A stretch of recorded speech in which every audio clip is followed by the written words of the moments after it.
aye enkyerɛkyerɛ ade ama party na chita for womu na ebo abatuo mu wo mo hwe so ne kenkan mu nyina no wo man tete de ama mo se na be wo benya nimdi a ebema 2020 aba ebeto no wo betuma adwuma pa ade abo party no.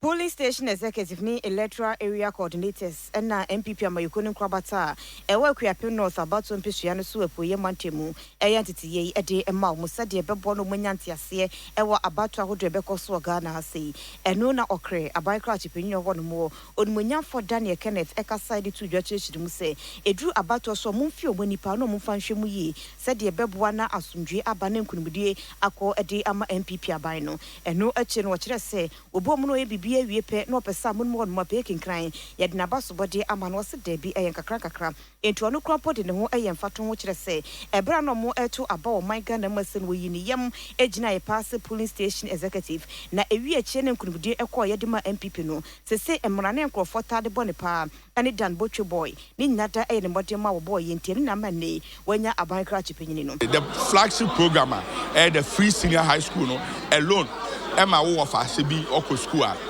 won't spend it on him. Emma or baby won't spend it on him. So these are all things that you encourage the party. Akuapem North, one district, one factory is ongoing now. You're very largest poultry farmer. It's going to employ over 500 people. Nina things are area party who can take advantage of it.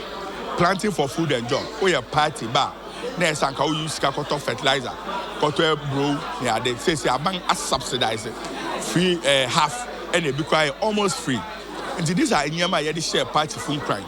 Emma party phone so who say you share Ghana football. And Oman Penny His Excellency and Adam Kwekufado. As I said, or deliver. Executive no moko dwumedie no ase no mutitina ni yowura Frankapia wone UTV edi enkomo. There say hunu say ma nkitahudie den e ba yentem. Communication here adwuma problem bia den eni yentem. But all the time bia no we have to call them, let them know exactly what they are supposed to do.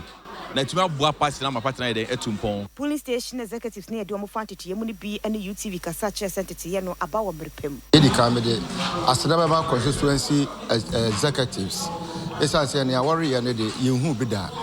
No kwaseme wo mu ni se ababua ye papa abekire akire yon kwa bebra efa so se ye gina so se ye polling station executives. The body of the polling station executives ye adwuma ye and in yes, na ya de boya ma party no esan be gida ne now so ye wuni 2020 won be buye ni papa e wo sa adwumadi akoso yi na ya ta Constituency ma che ye chairman wa ya de soronko a odwun wa ye ntiase ne yere koso di amma yem bebre ato sin but no one be Kenya ye manne so won buye se yere kokko campaign na me je di se ne ye nya ni be nya ma abro esan se dodo no a yen wodi yan as party executives na so ye nim ye nyuma